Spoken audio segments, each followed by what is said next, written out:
Okay, so continue करते हैं cost sheet के साथ। तो बेसिकली कॉस्ट शीट में हमने बेसिक तो फर्स्ट डे हमने पूरा सीख लिया था, तब तक इजी भी लग रहा था। प्रीवियस सेशन में दो हमने एक अच्छे क्वेश्चंस किए जब हमको एक्चुअल में समझ में आया कि इंटर का लेवल क्या रहेगा, and those were actually good questions. ठीक है, प्रैक्टिस के लिए मैंने सेम दो क्वेश्चंस एज एन असाइनमेंट आप लोगों को दिया था। This is the first question, right, and this one is the second question जो अपना वेरिएबल सेमी वेरिएबल वाला था। ठीक है, तो मतलब बेसिकली जो प्रीवियस सेशन में मैंने आपको दो क्वेश्चन दिए थे, वैसे ही दो क्वेश्चन असाइनमेंट के लिए दिए, और ये सिर्फ इस सेशन के लिए नहीं, हर सेशन के लिए रहेगा। जब भी मुझे एक लगेगा कि नहीं ये अच्छा क्वेश्चन है, मैं उस टाइप का सिमिलर वैरायटी अगर मिलता है, मतलब डायरेक्ट बुक्स में रहा तो ठीक, नहीं तो मैं खुद बना के क्वेश्चन दूंगा, लेकिन आपको वो क्वेश्चन सॉल्व करना है। ठीक है, बस यही कंसिस्टेंसी से रहोगे ना, स्टार्ट टू मतलब एंड, तो ऑब्वियसली अच्छे स्कोर से क्लियर होना कोई रोक नहीं सकता है। ठीक है, बस ये कंसिस्टेंसी रहनी चाहिए। चलिए, तो क्वेश्चन नंबर 1 डिस्कस कर लेते हैं, लाइटिंग किचन और नॉर्मल किचन वाला। तो एक बार जल्दी जल्दी बता देंगे, आपका मटेरियल कॉस्ट पर यूनिट कितना आया था? मटेरियल जो था आपके लिए, एक कौन सा किचन था, एक लाइटिंग और एक नॉर्मल ना? तो लाइटिंग के लिए कितना था, नॉर्मल के लिए कितना था? 30 और 15 बराबर। वेजेस पर यूनिट कितना था आपका, लाइटिंग के लिए और नॉर्मल के लिए? 8 आ रहा है ये। एंड इसके बाद आपका overhead per unit, that is production overhead per unit जो था आपका, दोनों के लिए 3.5 3.5 था, right. So it was the exact same question. सिर्फ मैंने आपको प्रीवियस सेशन में यही बताया था, नंबर ऑफ यूनिट्स नहीं बोलना, डायरेक्ट रेशियो में डिवाइड नहीं कर सकते, this was the point, right. अब अगर ये सब आ गया है तो मेरे ख्याल से इसके बाद कोई प्रॉब्लम था ही नहीं। सिर्फ मुझे एक एडमिन ओवरहेड्स बता दीजिए कितना आया आपका? एग्जैक्ट 8 लाख। और आपका सेलिंग एंड डिस्ट्रीब्यूशन ओवरहेड्स कितना आया? 72,000। और आपका प्रॉफिट कितना आया? 3,78,000। क्लियर है ये? Yes. Okay, so this was the point. I hope ये वाला पॉइंट एकदम क्लियर हो गया। एंड दूसरे वाले क्वेश्चन में थोड़ा सा प्रॉब्लम होता है मेरे ख्याल से, जहां तक मेरा अंदाजा है वो वेजेस और फैक्ट्री ओवरहेड्स को लेके ही होता है, बाकी कुछ तो प्रॉब्लम है नहीं। ठीक है, तो एक बार बात कर लेते हैं। सबसे पहले 54,000 यूनिट्स थे, केस पूरा वही था, 3 महीने 9 महीने वाला। तो 54,000 में स्टार्टिंग में 50% कैपेसिटी और बाद में 80% पे गए, राइट। तो 54,000 का सबसे पहले मंथली कितना हो गया? 54,000 पर यूनिट्स पर एनम है, यूनिट्स पर एनम है, राइट। तो पर मंथ कितना हो जाएगा, प्लीज बताइए, पर मंथ, पर मंथ कितना हो जाएगा? 4,500। तो फर्स्ट 3 मंथ्स में अगर हम देखें, फर्स्ट 3 मंथ्स में तो होना चाहिए था 13,500, और नेक्स्ट 9 मंथ्स में कितना होना चाहिए था? 40,500। ऐसा होना चाहिए था, लेकिन हमने यहाँ पे काम किया सिर्फ 50%, और यहाँ पे काम कितना किया? 80%। तो यूनिट्स कितना बना पाए हम 50% में? 6750। और यहाँ पे कितने बना पाए हम? 32,400। क्या ये पहला पॉइंट एकदम क्लियर हुआ क्या? सबसे पहले तो ये निकालना था, ये पॉइंट क्लियर है, राइट। तो अब इस जैसे मैंने आपको बताया था, मल्टीपल पॉइंट से इसको सेम आंसर लाने के लिए आप मंथ वाइज भी निकाल सकते हो, आप इंटू 3/12 इंटू 50% भी कर सकते हो। मैंने आपको एकदम अलग अलग बताया था बेसिक्स, तो ये बहुत बेसिक चीज़ थी, राइट। इसके बाद वेजेस की अगर हम बात करें, वेजेस की, तो वेजेस का कितना बोला था उसने? 20 पर यूनिट बोला था, लेकिन उसने बोला था subject to minimum of 51,000। 20 per unit तो लेगा ही लेगा, अगर 51,000 ज्यादा मिले तो ज्यादा लेगा, लेकिन 15,000 कम मिले तो 15,000 कम मानेगा नहीं वो, राइट। तो अगर हम फर्स्ट 3 मंथ्स की बात करें, फर्स्ट 3 मंथ्स की बात, तो यूनिट वाइज कितना देंगे उसको, यूनिट वाइज तो वो बोलेगा 6750 इंटू 20 बराबर कितना रहेगा? 1,35,000। लेकिन अगर मंथ वाइज देखेंगे तो वो बोलेगा सर 51,000 इंटू 3 बनता है मेरा, विच इज 1,53,000। तो वो बोलेगा सर मैं 153 में बनूंगा, मैं 135 नहीं लूंगा आपसे, राइट। लेकिन नेक्स्ट 9 मंथ्स की बात करेंगे, नेक्स्ट 9 मंथ्स की बात, तो वो क्या बोलेगा? यूनिट वाइज मुझे चाहिए 32,400 इंटू 20, राइट। कितना आ रहा है? 6,48,000। लेकिन अगर मंथ वाइज देखेंगे तो वो बोल रहा है 51,000 इंटू 9, 4,59,000। तो इस बार वो क्या बोलेगा? 648 चाहिए। क्या ये पॉइंट क्लियर है? ओके। अब सबसे इंपॉर्टेंट पॉइंट होता है आपका फिक्स्ड ओवरहेड्स। फिक्स्ड ओवरहेड्स में आपके टोटल 3 थे, जिसमें से सबसे इंपॉर्टेंट वो सेमी वेरिएबल था, बस और कुछ भी नहीं था। एक था फिक्स्ड, एक था वेरिएबल, और एक था सेमी वेरिएबल। तो पहले फिक्स की बात कर लेते हैं। फिक्स कितना दिया था बेटा इसमें फैक्ट्री ओवरहेड्स? 2,40,000 per annum. जो फिक्स्ड रहता है उसको 3 महीने 9 महीने में बांट देना, ठीक है। That means in the ratio of 3:9। तो 2,40,000 जो था उसको 3:9 में बांट देंगे, तो कितना आएगा आपका ये? 60,000 एंड 1,80,000। क्या ये पॉइंट क्लियर है? 60 एंड 180। तो ये फिक्स वाला हो गया। वेरिएबल की बात करेंगे, वेरिएबल एकदम सिंपल सा है, पर यूनिट चलता है, 8 रुपीज पर यूनिट है। जितने यूनिट तुम बनाओगे इंटू 8 करके खत्म कर दो। तो 8 अपना 6750 था, तो 6750 इंटू 8 कितना आएगा 54,000 एंड 32,400 इंटू 8 2,59,200 राइट। अब सबसे ज्यादा प्रॉब्लम बच्चों को इसमें ही आता है सेमी वेरिएबल में। एक बार अच्छे से ध्यान देना, सेमी वेरिएबल का कंसेप्ट एक बार फिर से बता रहा हूं। मैंने आपको उस दिन एग्जांपल दिया था अपने क्लासरूम का, राइट। मैं फिर से एक बार क्लासरूम का एग्जांपल दे रहा हूं, प्लीज ध्यान देना। तो हुआ ऐसे था कि यहां का मेरी कैपेसिटी है 100 बच्चे बढ़ाने की, एग्जाम्पल क्योंकि 100 इसलिए 100 बोल रहा हूं क्योंकि 100 पे इजी समझ में आता है, राइट। लेकिन ये क्लासरूम में 50 बच्चे बैठ सकता है। जब मैं 100 बच्चों को बढ़ा सकता हूं तो मैंने 50 का क्लासरूम क्यों खरीदा या रेंट पे क्यों लिया? स्टार्टिंग में रेंट क्यों ज्यादा पे करूं? अगर 10 15 20 बच्चे रहेंगे तो मैं क्यों रेंट पे करूं? तो मैंने उसको बोला छोटा क्लासरूम भी चलेगा, ओके, लेकिन प्रोविजनल आगे अगर बच्चे बढ़े तो मुझे आगे की जगह लगेगी, मैंने आपको बोल के रखा था। तो आपने बोला ठीक है ना सर, बाजू वाला क्लास रहे, अपन पार्टीशन हटा देंगे और बाजू वाला क्लास भी आपको दे देंगे, फ्री में नहीं देगा ना, भाड़ा लेगा मुझसे, राइट। तो ये जो 50 बच्चों का क्लासरूम है उसका रेंट उसने कितना फिक्स किया है मेरे पास सेमी वेरिएबल का? उसने फिक्स किया 96,000 पर एनम, 96,000 पर एनम। जल्दी बताइए 96,000 पूरे साल का है, पर एनम है, पर मंथ कितना हो गया? पर मंथ 8,000 पर मंथ हो गया। मतलब कहने से जब तक मैं ये वाला क्लासरूम यूज करूंगा मुझसे 8,000 रुपए पर मंथ लेगा, बराबर। पहले 3 महीने में तो 50% पे काम कर रहा था मैं, up to 50% it was this only, up to 50% it was this only. मतलब 50 बच्चे बैठ सकते हैं ना, मेरी कैपेसिटी 100 बच्चे बैठने की है, मतलब पढ़ाने की है, लेकिन यहाँ 50 बच्चों को बैठा, तो जब तक मैं 50 बच्चे पढ़ाऊंगा ना तब तक मुझे 8,000 पर मंथ देना पड़ेगा। कहने से अगर आप 10 यूनिट्स बनाओगे तो भी इतना ही देना पड़ेगा, मतलब 10 स्टूडेंट्स आएंगे तो भी मुझे 8,000 पर मंथ देना ही पड़ेगा। मैं उसको ये नहीं बोल सकता हूँ सिर्फ 50 बच्चे की कैपेसिटी देना, 10 ही आए, एक काम करो आप 10 बच्चों का रेंट ले लो, वो बोलेगा नहीं, पर 8,000 फिक्स है, मतलब फिक्स है, राइट। अगर 3 महीने बाद बच्चे बढ़ गए तो मुझे ज्यादा जगह लगेगी तो वो ज्यादा पैसे लेगा मुझसे, राइट। तो उसने क्लियर सेंटेंस बोला है, उसने क्या बोला है? For first 3 months it was 50% only, but it was expected that it would work 80% for the remaining 9 month. अब 80% पे जा रहा है, तो 80% पे उसने क्या बोला है? Up to 50% capacity is 96,000 only. For additional 25,800 for every 20% increase in capacity और part thereof। मतलब अगर तुमने 1% भी और बढ़ाया ना अगले 20% तक तो वो 25,800 लेगा, राइट। जैसे अब ये 50 बच्चे आ गए, अब सोचो मेरे पास 51 बच्चे आ रहे हैं सपोज, तो मुझे जगह लगेगी, यहाँ तो बिठा नहीं पाऊंगा, आप बोलोगे सर एक्स्ट्रा चेयर लेके बिठाओ, नहीं होगा। मान लेते हैं एकदम फुल कॉम्पैक्ट है, जगह ही नहीं है वहां पे, उतनी वॉकिंग स्पेस है, राइट। तो कहने से मैं उसको बोलूंगा ठीक है सर वो 20 बच्चों वाला क्लास भी दे दो। अब अगर एक बच्चा भी आया तो क्या मुझे इसका रेंट देना पड़ेगा? हाँ, उसको बोल सकता हूं कि यार एक बच्चे का रेंट ले, नहीं, वो क्या बोलेगा सर 25,800 साल का, महीने का नहीं, राइट। तो 25,800 पर एनम हो गया, पर मंथ कितना हो गया बताओ? 2150।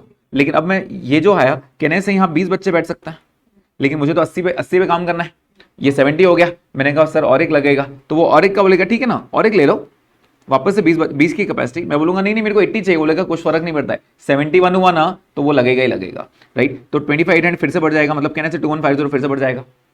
अब हिसाब लगाओ, पहले 3 महीने में कहने से सिर्फ ये वाली जगह थी, तो आप बोलोगे सर 8,000 इंटू 3 महीने बराबर है क्या? मतलब पहले 3 महीने में तो ये 24,000 ही लगेगा, इज द पॉइंट क्लियर। लेकिन अगले 3 महीने में कहने से 8,000 भी लगेगा, ये 2,150 भी लगेगा और ये 2,150 भी लगेगा, तो टोटल कितना लग रहा है मुझे? 8,000 प्लस 2,150 प्लस 2,150 कितना हो गया? 12,300। कहने से 12,300 मुझे 9 महीने देना पड़ेगा, कितना आ गया? समझ में आया ये?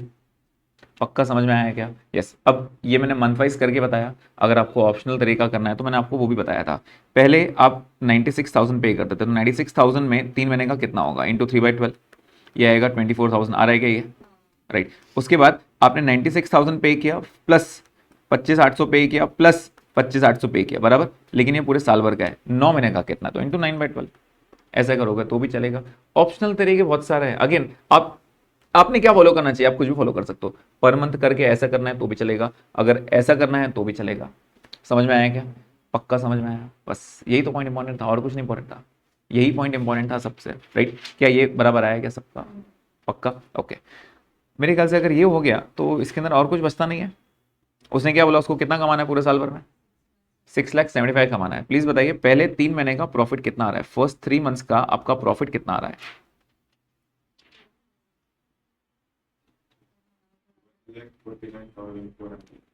चलो एक काम करते हैं, आइए 3 महीने का अपन कॉस्ट बना लेते हैं, ठीक है। तो पहले 3 महीने में जल्दी जल्दी एकदम बताएंगे, डायरेक्ट मटेरियल कितना था? 4,05,000, 1,00,000, 53,000 क्या रेट से था बेटा? मटेरियल क्या रेट से था एक बार चेक करो। मटेरियल था 30 रुपीज़, लेकिन रिटर्न आया था नीचे। रिटर्न कितना आया था? 3 रुपये। तो 30 में से 3 रुपये तो रिटर्न आ गया, तो अपना कितना हो गया? 27। तो जितने भी यूनिट्स हैं, क्योंकि वेरिएबल कॉस्ट है, मटेरियल कौन सा कॉस्ट है? वेरिएबल कॉस्ट है, मतलब जितने यूनिट्स लगेंगे उतने मटेरियल लगाओगे ना आप। तो ये कितना रहेगा? 6750 इंटू 27 बराबर है क्या ये? सही है। उसके बाद वेजेस लगेगा, वेजेस हमने कैलकुलेशन करके रखा है। पहले 3 महीने में वेजेस का क्या बोल रहा था वो? 135 लेगा या 153 लेगा? 153, तो हम 153 ले लेंगे। ठीक है, मतलब लेबर भी 153 आ रहा है और वेजेस भी 153 आ रहा है। सही है ये? मटेरियल लेबर अलग है क्या? अलग कितना है? 180 टू 250, एक बार कंफर्म करो। राइट, वेजेस आ गया। प्लीज बताइए ये दोनों को ऐड करके कितना आ रहा है? 335,250। राइट, इसके बाद हम फैक्ट्री ओवरहेड जोड़ते हैं। पूरा गेम यहीं पे था, फैक्ट्री ओवरहेड्स में। Fixed, variable, semi variable. Semi variable में ढूंढ के लाया हूँ 24,000 है। फिक्स हमने कितना निकाला? 60,000। और वेरिएबल तो पर यूनिट था, जितना यूनिट था इंटू 8 कर दिया हमने, कितना? 1 लाख। बेटा 6750, वेरिएबल कॉस्ट कितना? 8 रुपीज था ना? 54,000। आ रहा है समझ में ये? ठीक है, तो ये ऐड करके क्या मिलेगा? फैक्ट्री कॉस्ट कितना आ गया? Factory cost 473,250। इसके बाद हम क्या जोड़ेंगे? एडमिन। एडमिन में फिक्स था, फिक्स था तो हम, ये फिक्स था ना, तो फिक्स कैसे बांटते हैं? 3 महीने 9 महीने। तो फिक्स कितना दिया था चेक करो। फिक्स दिया था 398,400। 398,400 इंटू 3 और इंटू 9 करेंगे। प्लीज बताइए 3 मंथ्स और 9 मंथ्स का कितना हो जाएगा? 99,600। ओके, ये फिक्स कॉस्ट भी हो गया। प्लीज बताइए इसके बाद क्या आता है? सीओपी, और यही सीओजीएस हो जाएगा क्योंकि स्टॉक नहीं है। कितना हो गया? 850। इसके बाद एक ही खर्चा है, सेलिंग। सेलिंग डिस्ट्रीब्यूशन कितना बोला है उसने? उसने बोला है 6 rupees per unit. Per unit बोला मतलब वेरिएबल है, इंटू नंबर ऑफ यूनिट्स कर देना। तो ये हो जाएगा 6750 इंटू 8, कितना आ रहा है? 20,250। कितना रुपीज था वो? 6 रुपीज है ना बेटा, तो 20 कैसे आएगा? 6750 है ना, इंटू 8 है, बराबर कितना आएगा? 40,500। तो ये कितना हो गया? COS। इसमें प्रॉफिट ऐड करेंगे तो आपका सेल्स आएगा, बराबर। और सेलिंग प्राइस उसने दे के रखा है आपको। सेलिंग प्राइस कितना दे के रखा है बेटा पहले 3 महीने का? 110।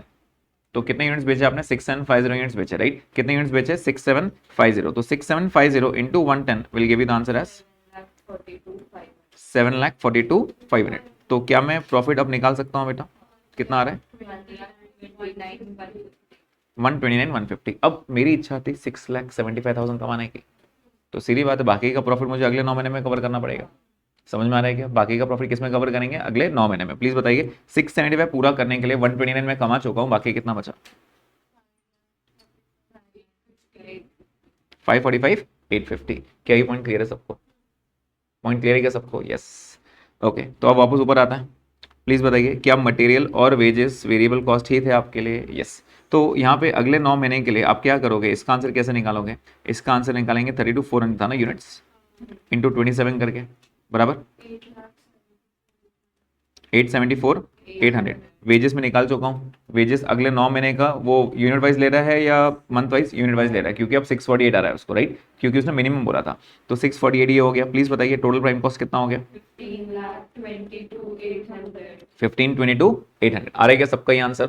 चलिए, उसके बाद फिक्स्ड, उसने मैंने क्लियर बोला था आपको 2,40,000 था ना, तो 2,40,000 को हम कैसे बांटेंगे? 3:9 रेशियो में, मतलब 3 महीने और 9 महीने। फिक्स्ड हमेशा मंथ वाइज बटेगा। कितना आ रहा है? 1,80,000। उसके बाद जो वेरिएबल था वो तो यूनिट वाइज बटेगा, तो 32,400 इंटू 8 रुपीज बटेगा ये। प्लीज बताइए कितना आ रहा है? 2,59,200 आ रहा है सबका ये 259,200। एक सेकेंड, आप लोग अलग आंसर्स क्यों देते हैं मुझे? यहाँ पे वेरिएबल कॉस्ट कितना था? अच्छा 8 और 6 था ये, सॉरी माय मिस्टेक, ये 6 है। उसके बाद सेमी वेरिएबल हमने अभी निकाला था, याद है क्या? वो अलग अलग करके निकाला था। तो कितना आया था? 1,10,700। इंपॉर्टेंट यही था, जहां तक मुझे लगता है वो बच्चे सेमी वेरिएबल में गड़बड़ करते हैं, तो वो मैंने आपको अच्छे से बाइफोकेशन करके सिखाया। प्लीज बताइए ऐड करके कितना आ रहा है बेटा ये? 30,72,700. ठीक है, उसमें एडमिन ओवरहेड्स फिक्स था वो, तो फिक्स कितना था 398,400 था, राइट? नहीं नहीं, 398,400 टोटल था ना, जिसको हमने 3:9 में बांटना है। 3 महीने 9 महीने फिक्स था ना, फिक्स को फर्क नहीं पड़ता, तुम यूनिट्स बनाओ मत बनाओ। कितना आ गया? 800 आ रहा है सबको ये। उसके बाद आपका ये ऐड करके कितना हो जाएगा? 71,500। सेलिंग एंड डिस्ट्रीब्यूशन वापस 6 रुपीज पर यूनिट था, तो 32,400 इंटू 6 हो जाएगा,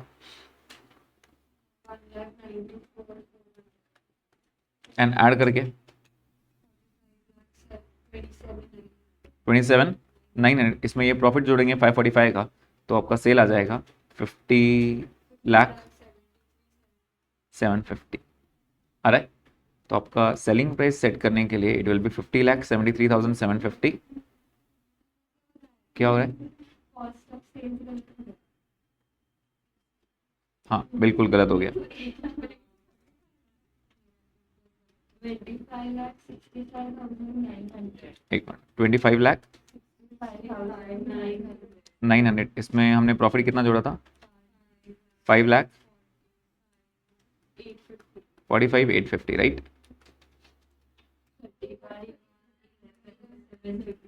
11,750, राइट? तो 31,11,750 इसमें हमने कितने यूनिट्स बेचे थे? 32,400 यूनिट्स बेचे थे, राइट? तो पर यूनिट कितना हो गया?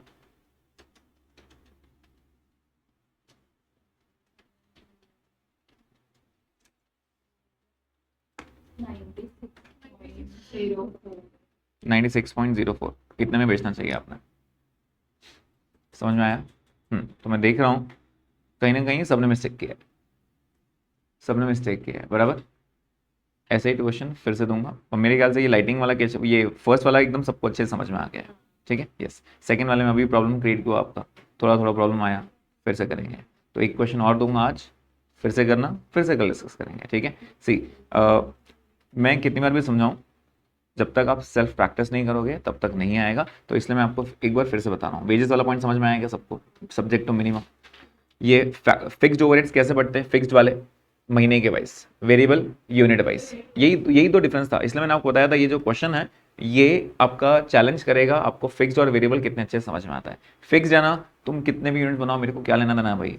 फिक्स्ड ये मंथ वाइज लगेगा, 1 महीने का तो 1 महीने का, 2 है तो 2 महीने का, तुम बनाओ या नहीं बनाओ यूनिट्स फर्क नहीं पड़ता है। वेरिएबल जितना बनाओगे, जितने यूनिट्स बनाओगे उतना ही खर्चा लगेगा पर यूनिट। क्लियर है पॉइंट सबको ये? ओके, आते हैं नेक्स्ट क्वेश्चन पे।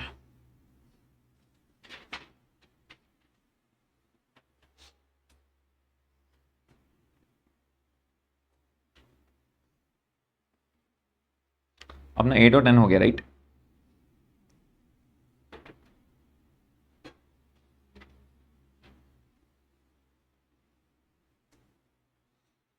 चलिए अब मैं आपको थोड़ा सा रॉ मटेरियल कंज्यूम के बारे में बताता हूँ। क्या रहता है रॉ मटेरियल कंज्यूम में एग्जैक्टली, यहाँ पे बताता हूँ।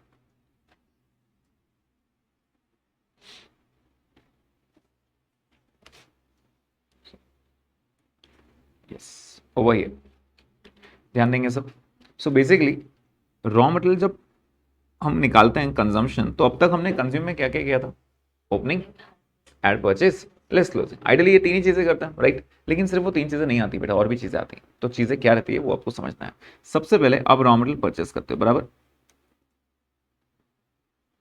रॉ मटेरियल हम परचेस करते हैं, सबसे इंपॉर्टेंट पॉइंट यहां पे आता है ट्रेड डिस्काउंट। क्या आता है? Trade discount. क्या सामने जब हम परचेस करते हैं, क्या वो बल्क क्वांटिटी में परचेस करने का डिस्काउंट दे सकता है? तो डिस्काउंट तो परचेस पे देगा ना, तो यहां से आपका ट्रेड डिस्काउंट माइनस होगा। वेरी इंपॉर्टेंट पॉइंट, ठीक है? मैं पूरा लिख देता हूं यहां पे, trade discount, this is one of the very important point. अब इंस्टीट्यूट कैसे खेलती है आपके साथ, वो परचेस कहीं और देगी और ट्रेड डिस्काउंट कोई और कोने में देगी। और अगर हमने बिना क्वेश्चन पढ़े स्टार्ट करना शुरू कर दिया, तो आप सोचो आपने फर्स्ट आइटम ही गलत लिखा है, सबसे पहला आइटम ही रॉ मटेरियल कंज्यूम का वही आइटम गलत लिखा है, तो आपको 1 मार्क भी नहीं मिलने वाला है, चाहे आपने पूरा क्वेश्चन सही लिखा हो। 1 मार्क भी नहीं मिलेगा आपको। क्यों? क्योंकि आपने फर्स्ट लाइन ही गलत कर दिया। आप सीधी बात है, अगर आपने डायरेक्ट मटेरियल कंज्यूम गलत किया, प्राइम कॉस्ट गलत, ग्रॉस फैक्ट्री कॉस्ट गलत, नेट फैक्ट्री कॉस्ट गलत, सीओपी गलत, सीओजीएस गलत, सीओएस गलत, प्रॉफिट गलत, तो फिर किस बात के मार्क्स मांग रहे हैं आपसे? और सोचो ना, एमसीक्यू आया अगर, तो एमसीक्यू में तो ऑप्शन वही है ना, राइट? और इंस्टीट्यूट बराबर उसको मालूम है ट्रेड डिस्काउंट बच्चे बोलते हैं, वो पहला ऑप्शन वही देगा बिना ट्रेड डिस्काउंट के, ठीक है। और बच्चों लगता है अरे क्या बात है, पहला ऑप्शन ही सही है, सीधा मार्क। और बाद में सारे आंसर्स वैसे रहेंगे आपके पास ऑप्शन में, ठीक है। तो इस पे गलती नहीं करना, ट्रेड डिस्काउंट सबसे इंपॉर्टेंट है, ठीक है। उसके बाद हमने क्या सीखा था, ओपनिंग स्टॉक ऐड करते हैं बराबर, और क्लोजिंग स्टॉक लेस करते हैं, ये आज भी वैलिड रहेगा।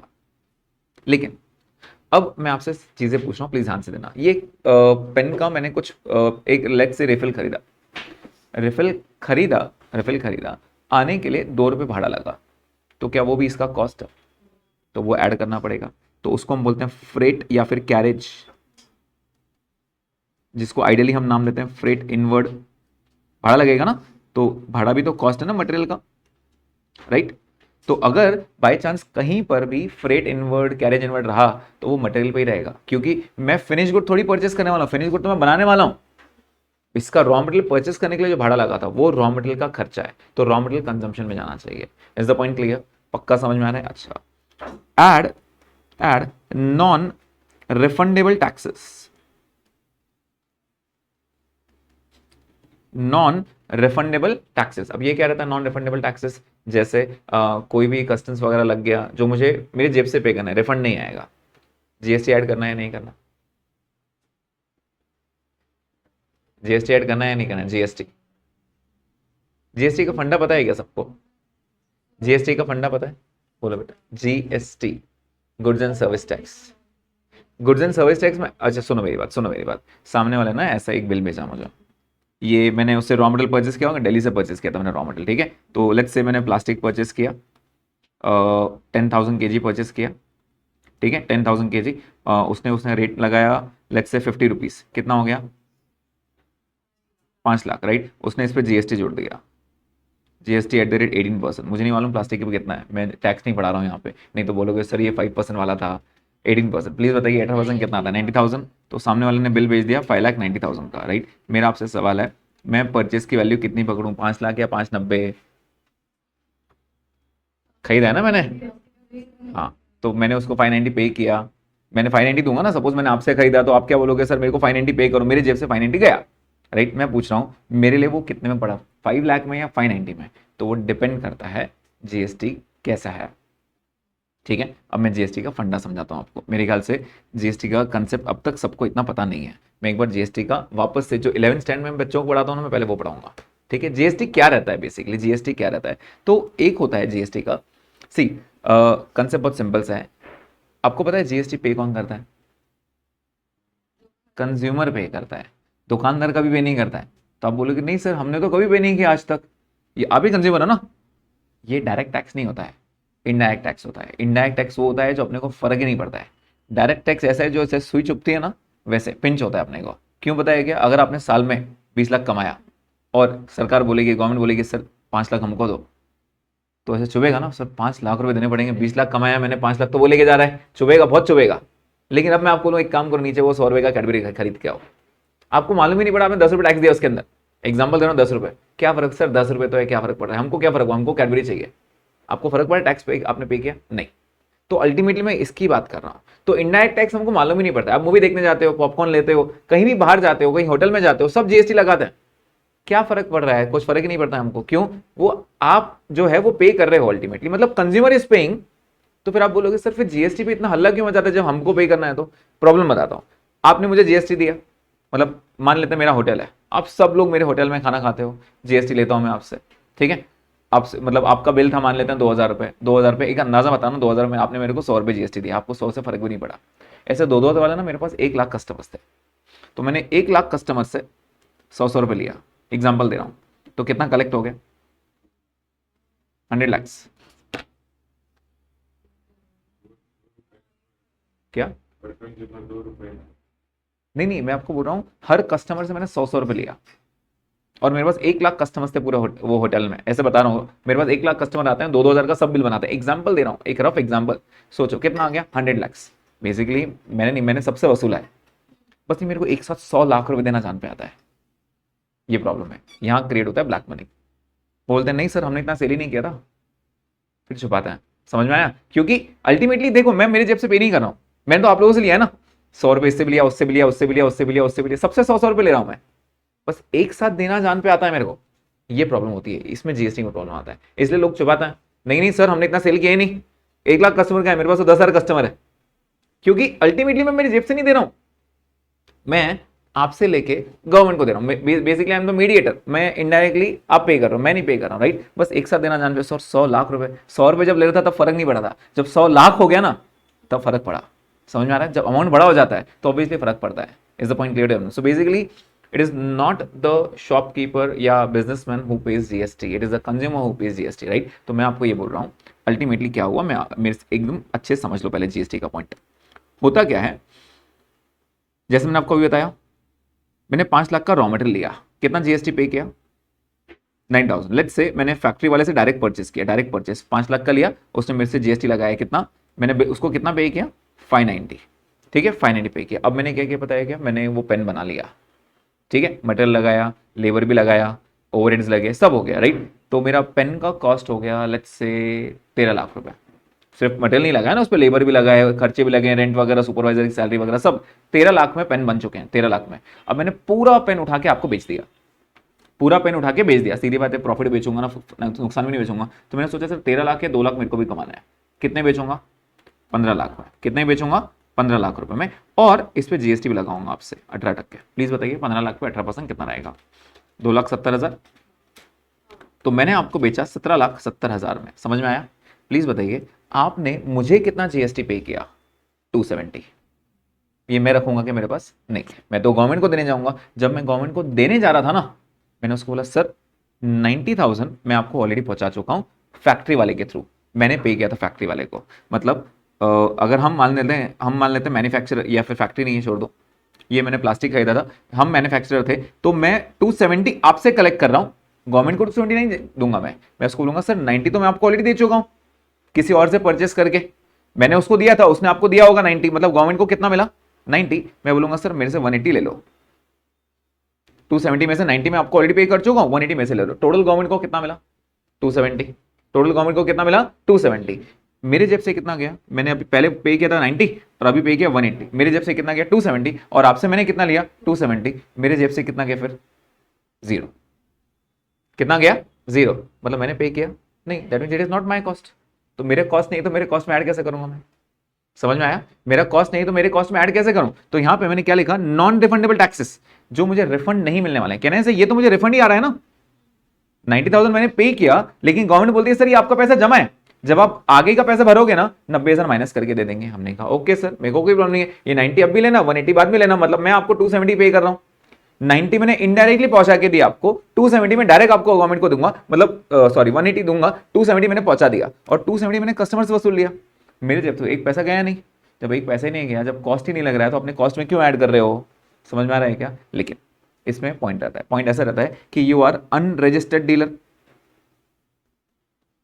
अनरजिस्टर्ड डीलर मतलब मैंने जीएसटी में रजिस्ट्रेशन किया ही नहीं, तो गवर्नमेंट बोलेगा सर फिर काय का बेनिफिट, जब तुम जीएसटी में रजिस्टर ही नहीं कर रहे हो तो तुमको जीएसटी का बेनिफिट नहीं मिलेगा, तुमको तुम्हारे जेब से पे करना पड़ेगा। मतलब मैं 90,000 यहाँ पे करके आया हूँ और मेरा कोई हक नहीं बनता है कि मैं आपसे जीएसटी चार्ज करूँ, रजिस्टर्ड ही नहीं हूं ना मैं। जब रजिस्टर्ड नहीं हूं तो I don't have the authority to charge GST on you. Are you getting this point? तो मुझे यही प्राइस पे देना पड़ेगा। अब मुझे बताओ क्या ये 90 मेरे जेब से ही जा रहा है? मैंने आपको बोला एक काम करो ना यार, आप लोग मुझे 90 भर के तो ना, आपको बोलोगे सर आप रजिस्टर्ड डीलर नहीं हो, आप नहीं जीएसटी चार्ज कर सकते, तो मैं जीएसटी चार्ज नहीं करूंगा। अब जीएसटी चार्ज नहीं करूंगा तो ये बेनिफिट मुझे मिलेगा क्या? गवर्नमेंट को जाके बोल सकता हूँ कि सर मैंने 90 आपको पे किया था इनडायरेक्टली, मेरे वापस दो। वो बोलेगा sir you are not registered dealer. तो कहने से अगर रजिस्टर्ड डीलर नहीं हूं तो वो नॉन रिफंड बन जाएगा, तो फिर मैं जीएसटी ऐड कर दूंगा।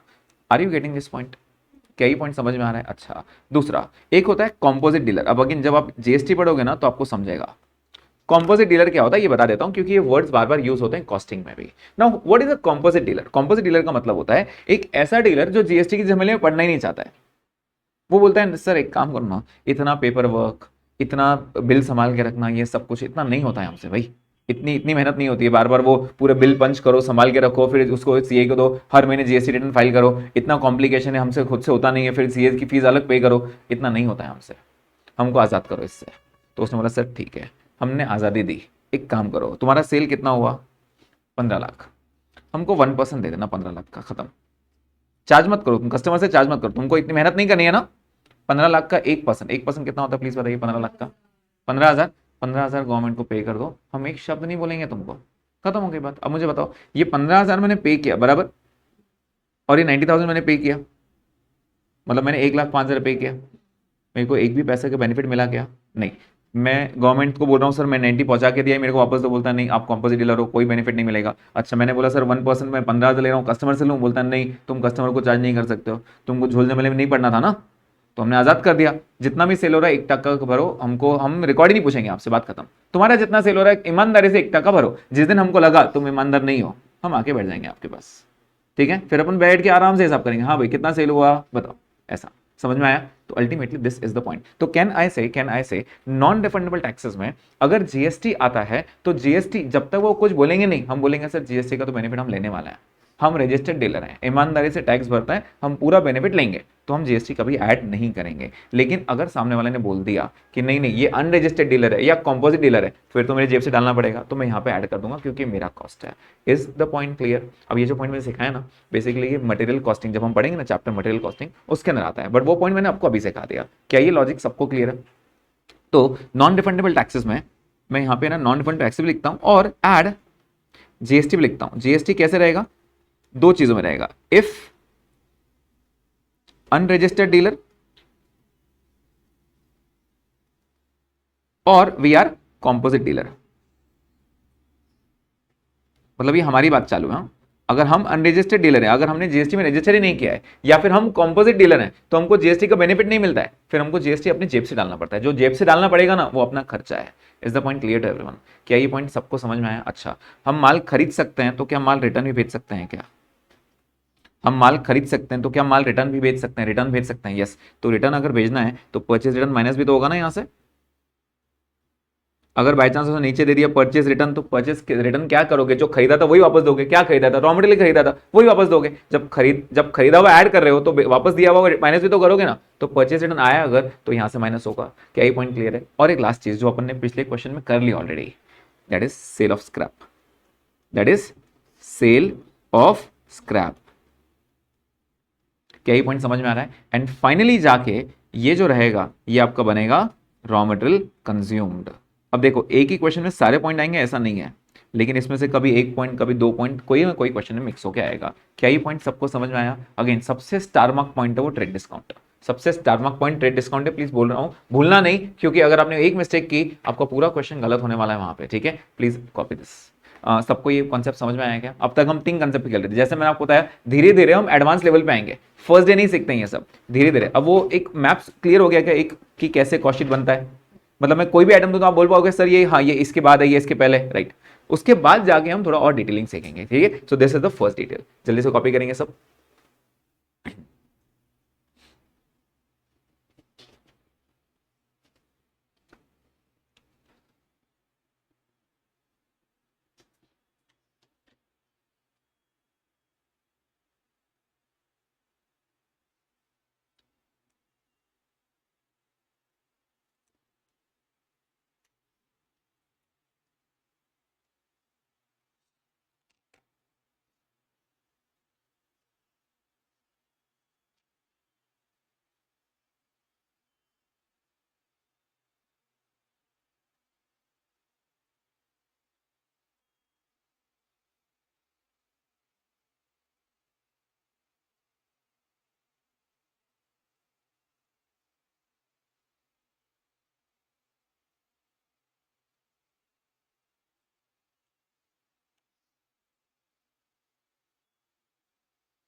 हो गया सबका? ये पहला पॉइंट समझ में आया? अब मैंने नीचे वो एक वापस ब्लू में ऐड किया, sale of scrap of raw material, बराबर। तो बेसिकली ना पूरे कॉस्ट शीट में स्क्रैप 2 बार आता है, 2 बार। अब 2 बार क्या आता है पहले अच्छे से समझ लो। सी, मैंने ना दिल्ली से माल परचेस किया था, रॉ मटेरियल परचेस किया था। तो मैंने परचेस किया था लेट्स से 10,000 kgs, ठीक है। हम बैठे हैं पुणे में, ट्रक में आया था माल पूरा लोड होके, राइट। प्रॉब्लम ये था जैसे ही 10,000 आया ना तो समझ में आया कि सर नीचे का जो माल था वो थोड़ा खराब हो चुका है। तो मैंने गोडाउन में अंदर लिया ही नहीं उसको, मैंने बाहर के बाहर बेच दिया, अंदर ही नहीं लिया। मैंने कहा खराब है क्या करूंगा, रॉ मटेरियल खराब नहीं करूंगा, रॉ मटेरियल खराब करूंगा मेरा फिनिश गुड ही खराब निकलेगा, तो रॉ मटेरियल क्यों खराब वाला क्यों अपन यूज करेंगे। तो मैंने बोला सर एक काम करो, स्क्रैप अभी के अभी कर दो, स्क्रैप कर दो, खत्म करो। तो इसको बोलते हैं sale of scrap of material, sale of scrap of material. क्या ये पॉइंट क्लियर है? ये हो गया एक। दूसरा होता है, दूसरा ड्यूरिंग द प्रोडक्शन प्रोसेस, मैं प्रोड्यूस करते जा रहा हूं, प्रोड्यूस कर ये प्रोडक्शन हो रहा है यहाँ पे, ठीक है, फैक्ट्री में, यहाँ से मशीन इनपुट हो रहा है, ये मशीनरी बनते जा रही है ये, राइट। और फिर यहाँ पे वेस्ट मटेरियल निकलते जा रहा है। प्रोडक्शन प्रोसेस में वेस्ट होता है ना थोड़ा बहुत, जैसे अगर मैं कुछ स्टील कंपोनेंट्स बना रहा हूँ तो थोड़ा थोड़ा स्टील वेस्ट होता रहता है, या फिर जैसे मैंने आपको बताया था प्लाईवुड बना रहा हूँ, प्लाईवुड के बेंचेस बना रहा हूँ, चेयर्स बना रहा हूँ, तो थोड़ा थोड़ा वुड बचते जाएगा ना। तो वो वुड बचते बचते बचते मैंने उसको कलेक्ट कर लिया, बहुत सारा हो गया। तो बहुत सारा हो गया तो मैंने बुलाया वो स्क्रैप डीलर को, मैंने कहा लेके जा भाई, जो भी देना है दे दे। तो क्या वो भी स्क्रैप हो सकता है? यस। लेकिन क्या ये स्क्रैप ड्यूरिंग मैन्युफैक्चरिंग प्रोसेस है? तो इसकी जगह दूर है, मतलब इसकी जगह बाद में बनेगी, बाद में काम है, थोड़ी देर में बताता हूँ। दो स्क्रैप समझ में आ गए क्या? एक होता है scale of scrap of material और एक होता है only scale of scrap during the manufacturing process, ठीक है। अब सवाल है, अगर उन्होंने बोल दिया सेल ऑफ स्क्रैप, कुछ बोला नहीं कब का है, रॉ मटेरियल का है या ड्यूरिंग मैन्युफैक्चरिंग प्रोसेस है, तो इंस्टीट्यूट बोलता है ड्यूरिंग मैन्युफैक्चरिंग मानना। जब तक हम बोलेंगे नहीं ये sale of scrap of material है, क्लियर क्लियर, तब तक नहीं मानना ये। समझ में आ रहा है ये? तो यहां पे दो नोट्स है, दो नोट्स क्या है साथ में लिखेंगे, notes.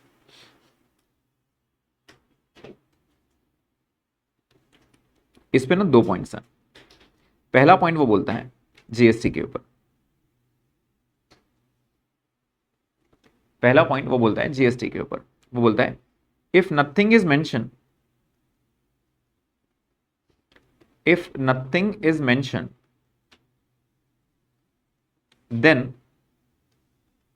then assume that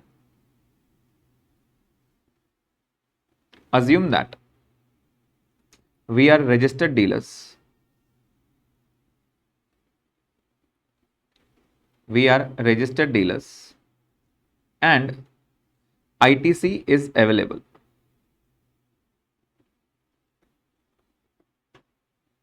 ITC is available. What is ITC? Input tax credit. मतलब इनपुट टैक्स क्रेडिट का मतलब होता है मेरा जीएसटी पे जमा है, मेरे को रिटर्न मिलने वाला है वो पैसा, मैं नहीं भरने वाला हूं, ठीक है। Input tax credit is available and therefore not to be added to cost, therefore not to be added to cost. जब आने वाली रिफंड है तो मैं क्यों भाई अपने कॉस्ट में ऐड करूं? समझ में आ रहा है ये? तो अगर जीएसटी, सिर्फ उसने बोल दिया जीएसटी बस और कुछ नहीं बोला, तो हम मान लेंगे भाई सर हम तो रजिस्टर्ड वाले हैं, हमको नहीं भरना पड़ता, ही हमको तो रिफंड आता है, मतलब आईटीसी अवेलेबल है। रिफंड आता है मतलब क्या? रिफंड कभी गवर्नमेंट आके देगी नहीं, हाँ ठीक है ये अपना पैसा ले लो वापस। वो बोलता है सर आपके इसमें जमा है, जब आपको टैक्स पेएबल आएगा ना उसमें माइनस करके दे देंगे, मतलब इनपुट क्रेडिट अवेलेबल है मेरे पास, ठीक है। मतलब आपको अपनी जेब से कभी नहीं भरना पड़ेगा, जब भरना ही नहीं है जेब से तो फिर क्यों मैं कॉस्ट में ऐड करूं? समझ में आ रहा है? तो अगर जीएसटी पे नहीं दिया, लेकिन अगर उसने बोल दिया जीएसटी अनरजिस्टर्ड डीलर, तो फिर मुझे जेब से भरना पड़ेगा। जीएसटी कॉम्पोजिट डीलर, फिर भी जेब से भरना पड़ेगा, तो क्रेडिट नहीं मिलता है। समझ में आ रहा है? तो कभी कभार वो अनरजिस्टर्ड डीलर वर्ड यूज करेंगे, कभी कभार कॉम्पोजिट यूज करेंगे, कभी कभार वो ऐसा बोल देंगे कि input credit is not available. अब जब अवेलेबल नहीं है तो फिर इसका मतलब जेब से डालना ना मुझे, राइट। तो ऐसे ऐसे पॉइंट्स यूज करेंगे। क्या ये लॉजिक क्लियर है सबको? अच्छा, दूसरा स्क्रैप पे,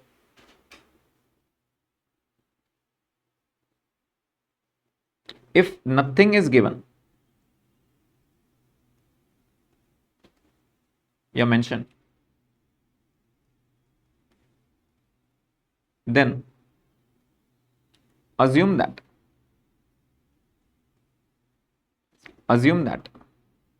this scrap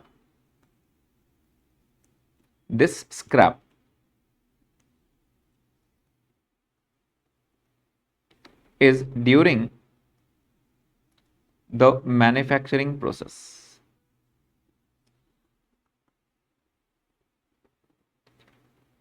and not of raw material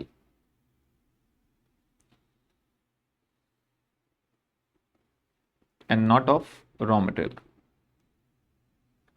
मतलब यहां से माइनस नहीं करूंगा, फिर मैं माइनस करूंगा। बेसिकली स्क्रैप क्या करता है ना, स्क्रैप आपके कॉस्ट को कम करता है।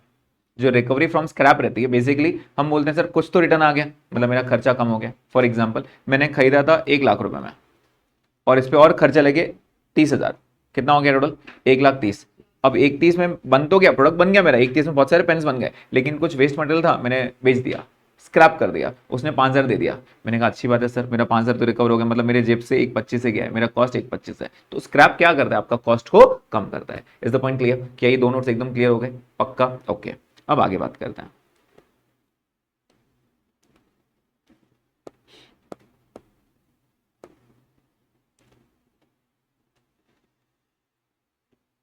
यस, तो अब होता क्या है ना, अपन ने एक नेट फैक्ट्री कॉस्ट लिखा था, याद है कि नेट फैक्ट्री कॉस्ट लिखा था हमने, नेट फैक्ट्री कॉस्ट। यहां तक पहुंचो, एक तो स्टार्टिंग से बताओ यहां तक पहुंचने के लिए क्या क्या एडलेस करना पड़ेगा। Direct material consume, direct wages, direct expenses, क्या मिलेगा? Prime cost. Add factory overheads, क्या मिलेगा? Gross factory cost. Add opening WIP less closing WIP, क्या मिलेगा? Net factory cost. यहां तक तो पहुंच गए अपन। इसके बाद अपन क्या जोड़ते थे? एक खर्चा जोड़ते थे, कौन सा? Admin related to production. अब ये था आधा अधूरा। नेट फैक्ट्री कॉस्ट, इसको हम एनएफसी बोलते हैं, नेट फैक्ट्री कॉस्ट। इसके बाद हम 5 चीजें एडलेस करते हैं, 5 चीजें। अब तक हमने एक ही सीखी, अभी वो आगे सीखने की बारी आ गई। तो पहला अपन ने क्या जोड़ा था, जल्दी बताइए, नेट फैक्ट्री कॉस्ट के बाद? एडमिन ओवरहेड्स, कौन से वाले? रिलेटेड टू प्रोडक्शन, ठीक है, रिलेटेड टू प्रोडक्शन, ये जोड़ा था, राइट। इसके बाद ना और 4 चीजें रहती हैं, जैसे पहला क्वालिटी कंट्रोल, क्या रहता है? Quality control expenses. अब क्वालिटी कंट्रोल एक्सपेंसेस क्या रहता है? क्या वो भी प्रोडक्शन के लिए खर्चा है? हाँ, जैसे अभी प्रोडक्ट बन गया है तो मैंने 2 बंदे बिठा के रखा है, भाई देख टेस्ट में पास करना है इसको, अगर तेरे को लगता है क्वालिफाइज ओके है तो इसको इधर रखना, ओके नहीं है रिजेक्ट कर दे। तो बिठाना पड़ेगा, नहीं तो क्या होगा ना, अपन रिजेक्टेड क्वालिटी भी अगर मार्केट में देते जाएंगे तो अपना नाम खराब हो जाएगा मार्केट में कि नहीं यार इसकी क्वालिटी तो खराब है, तो 2 बंदे बिठाने पड़े। क्या ये भी प्रोडक्शन से रिलेटेड ही खर्चा है? यस। तो इसलिए यहां तक आने के लिए सीओपी था ना, इसके बाद तो सीओपी के पहले ही खर्चे करने पड़ते हैं अपने को, ठीक है। अच्छा, और भी होता है, वी शुड कंटिन्यूसली हम आर करने, हमने आर करना चाहिए। क्यों आर करना चाहिए? बहुत सिंपल सा, रिसर्च एंड डेवलपमेंट क्यों करना चाहिए? क्योंकि प्रोडक्ट शायद अच्छा होगा, शायद और रिफाइन हो सकता है, राइट। तो उसके ऊपर और भी बहुत सारे खर्चे हो सकते हैं। क्या वो भी प्रोडक्शन से रिलेटेड खर्चा हो रहा है? यस। जो भी रिसर्च एंड डेवलपमेंट में खर्चा हो रहा है वो इसके ऊपर ही खर्चा है, तो वो भी अपन यहाँ ऐड कर देंगे, ठीक है। इसके बाद प्राइमरी पैकिंग, पैकिंग 2 टाइप की होती है। एक होता है प्राइमरी पैकिंग। अब हुआ क्या ना, प्रोडक्शन के लिए मैंने कुछ रॉ मटेरियल मंगाया, ठीक है, कुछ केमिकल्स वगैरह। अब लेकिन केमिकल्स को ना स्टोर करना पड़ता है, उनके लिए अलग टेम्परेचर में रखना पड़ता है। तो मैंने बोला ठीक है भाई, तुमको अलग टेम्परेचर के लिए अलग से जगह मैंने दिया, अलग से वो रूम टेम्परेचर जो भी टेम्परेचर में था वो सब चेक करके दिया। तो क्या ये पैकिंग हो गया एक प्राइमरी का? क्या ये भी प्रोडक्शन का ही खर्चा है? यस, वो लगेगा तो वो ऐसे नहीं रख सकता ना, उसके लिए मेरे को स्टोर करके रखना पड़ता है, तो अलग से वो प्राइमरी पैकिंग हो गया। या फिर कोई ऐसे प्रोडक्ट्स है जिनके लिए अलग से रॉ मटेरियल मुझे परचेस करना होगा, उनको पैक करने के लिए, यूज करने के लिए, बेचने का काम नहीं था मेरा, वो यूज करने के लिए वो पैकिंग करना पड़ा मुझे, ठीक है। तो दैट इज प्राइमरी पैकिंग। क्या ये 4 चीजें समझ में आ गई? और लेस, आपको याद है वो अभी हम स्क्रैप की बात करते, सेल ऑफ स्क्रैप यहां से आएगा। कौन सा वाला स्क्रैप था? 2 टाइप के स्क्रैप थे ना, ड्यूरिंग मैन्युफैक्चरिंग प्रोसेस या फिर प्रोडक्शन प्रोसेस। समझ में आ रहा है? अब अगर सिर्फ सेल ऑफ स्क्रैप दिया, मैं मानूंगा यही है। जब वो बोलेंगे sale of scrap of material, तो हम रॉ मटेरियल कंज्यूम से माइनस करेंगे, मतलब माइनस होना है, दोनों जगह नहीं माइनस कर देना, कोई भी एक जगह। तो हमको कैसे मालूम पड़ेगा सर ये कौन से सेल की बात कर रहा है? कुछ नहीं बोला रहा तो मैंने क्लियर किया, यहां आपकी बात कर रहा हूं मैं, ठीक है। तो after NFC there are 5 things. Please बताइए 5 चीजें क्या है? Admin related to production, quality control, R&D, primary packing minus sale of scrap. इसको, इसके बाद क्या मिलेगा अपने को? सीओपी। इसके बाद क्या मिलेगा? COP, that is cost of production. क्या चालू है बेटा आप लोगों का? ओके ओके ओके बेटा, घर जैसा माहौल चाहिए हमको।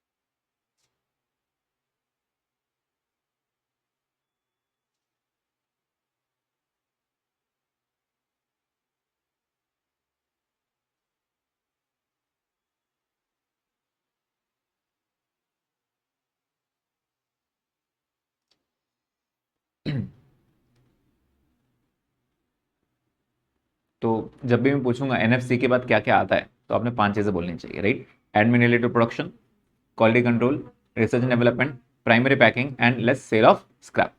ठीक है, कौन सा स्क्रैप है ये? During manufacturing process. I hope the point is clear, पक्का समझ में आया? सी, अब हम थोड़ा और डिटेल बात करने वाले हैं। एडमिन ओवरहेड्स क्या रहता है, सेलिंग एंड डिस्ट्रीब्यूशन क्या रहता है, सिर्फ सेलिंग कितना रहता है, डिस्ट्रीब्यूशन किसको बोलते हैं, और ये बहुत नॉर्मल खर्चा है, बहुत नॉर्मल, मतलब नाम पढ़ेंगे ना आप खुद ही बोल दोगे हाँ सर ये पक्का यही खर्चा है।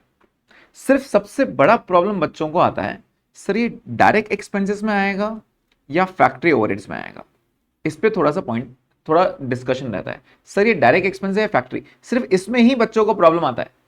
बाकी आप नाम से बोल सकते हो हाँ सर ये तो समझ में आ रहा है, ये एडमिन है, ये ऑफिस से रिलेटेड है, ये सेलिंग से रिलेटेड है, ये डिस्ट्रीब्यूशन से रिलेटेड है, तो ये खर्चे मैं आपके साथ रीड करना चाहूंगा एक बार, ठीक है? तो ये आप अलग से नहीं लिखोगे तो भी चलेगा, ये मैंने बुक में ऑलरेडी दिया है आपको, ठीक है?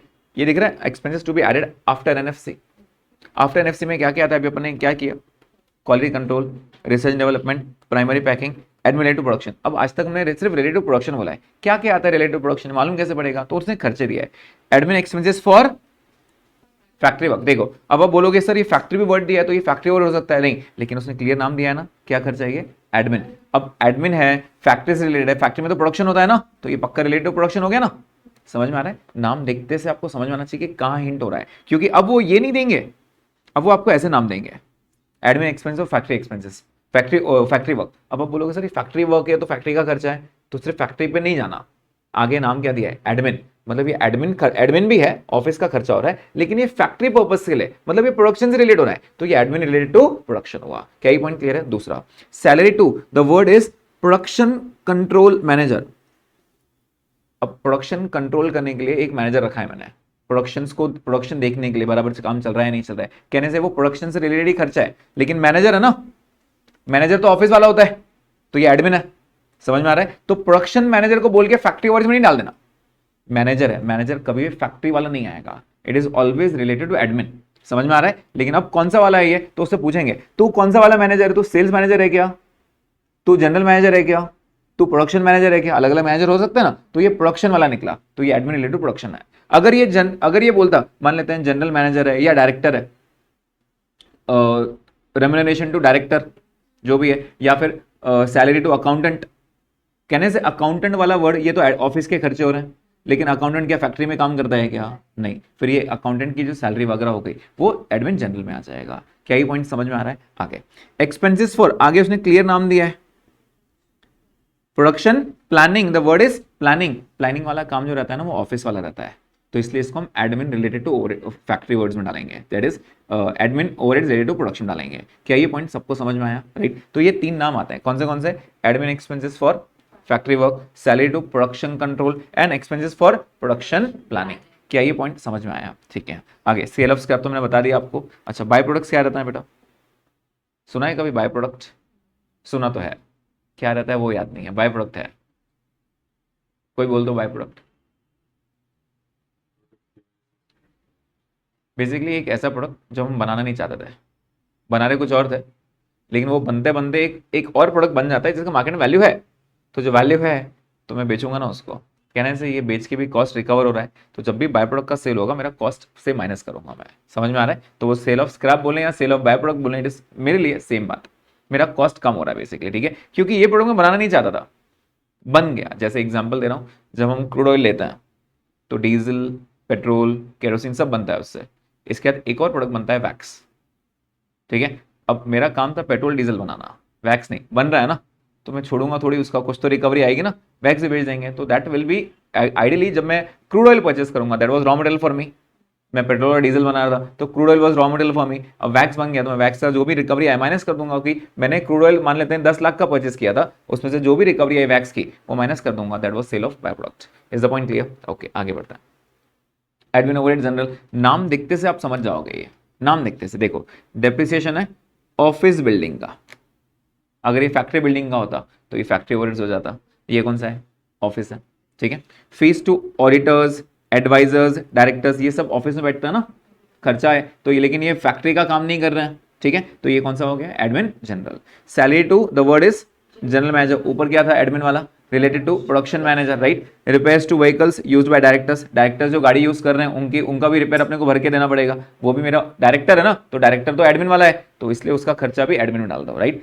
Salary to office staff, finance, accounts manager, ये सब मेरे ऑफिस में बैठे रहते हैं जो हिसाब किताब करते रहते हैं, ये सब ऑफिस वाले हैं। ऑफिस वाले मतलब admin, office and admin overheads. Is the point clear to everyone? क्या नाम पढ़ते से हम एनालाइज कर पा रहे हैं? यस। तो ये इजी वाले खर्चे हैं, जो इजी वाले खर्चे हैं, राइट। सेलिंग ओवरहेड्स, अगेन नाम पढ़ते से सब कुछ समझ में आएगा, एकदम क्रिस्टल क्लियर है। देखो कैसे, रिपेयर्स टू, कौन सी बिल्डिंग की बात कर रहा है वो? सेल्स ऑफिस की, तो ये सेलिंग ओवरहेड्स हुआ। अगर ये बोलता है रिपेयर्स टू फैक्ट्री बिल्डिंग, तो ये फैक्ट्री ओवरहेड्स हो गया। रिपेयर्स टू ऑफिस बिल्डिंग, तो ये एडमिन जनरल हो गया। क्या ये एनालाइज कर पा रहे हो? एकदम इजी इजी खर्चे। सैलरी टू वर्ड क्या है? Sales manager. अब देखो तीन मैनेजर आ गए मेरे पास, एक तो प्रोडक्शन मैनेजर, मैनेजर है ना, तो प्रोडक्शन को फैक्ट्री में नहीं डाल देना, एडमिन है, एडमिन रिलेटेड टू प्रोडक्शन, ठीक है। अच्छा, दूसरा क्या था अपना, कौन सा वाला मैनेजर? General manager. मैंने कहा तो ऑफिस वाला है, एडमिन ओवरहेड जनरल में चला जा। सेल्स मैनेजर है, फिर तो ये सेलिंग का खर्चा हुआ। समझ में आ रहा है? क्या आप एक्सपेंसेस बाइफरकेट कर पा रहे हो? यस। Next, advertisement. क्यों करना है भाई एडवर्टीजमेंट? माल बेचने के लिए, तो सीधी बात है सेल्स के लिए। Performance bonus to, the word is sales staff, sale वालों को दे रहे हो तो सेलिंग एक्सपेंसेस है। Expenses for participation industrial exhibition, क्यों कर रहे हो पार्टिसिपेट इंडस्ट्रियल एग्जीबिशन में? एग्जीबिशन मेरा एक स्टॉल लगा रहा हूँ, एडवर्टीजमेंट ही है ना यार, ये मैंने एक स्टॉल लगा दिया कि लोग आएंगे देखेंगे, हाँ ये प्रोडक्ट भी है, तो बेसिकली एडवर्टीजमेंट ही है ना। तो एडवर्टीजमेंट का दूसरा नाम ये उन्होंने दे दिया ऐसे कंफ्यूज करने के लिए। Expenses for participation industrial exhibition, तो ये कौन सा खर्चा है? ये सेलिंग का खर्चा है, बेसिकली ये एडवर्टीजमेंट हो रहा है अपना। समझ में आ रहा है ये? अच्छा, आगे बात करते हैं डिस्ट्रीब्यूशन।